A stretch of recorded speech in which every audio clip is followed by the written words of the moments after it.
And today, this southwest monsoon or habagat will bring heavy to intense rains over Mimaropa area, Western Visayas, Sorsogon, Masbate, and Negros Occidental. Moderate to heavy rains are expected over Batangas, Quezon, the rest of Bicol region, and the rest of Visayas.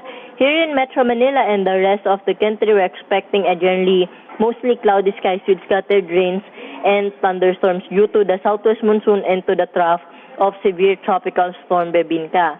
And for our weather forecast tomorrow, the rains over the Mimaropa area, Western Visayas, Negros Island region will continue over the weekend, and here in Metro Manila, we're expecting a moderate to heavy rains by tomorrow. That's why we advise the public to continue monitoring for the updates released by Pag-asa, and the next update will be at around 11 a.m. today.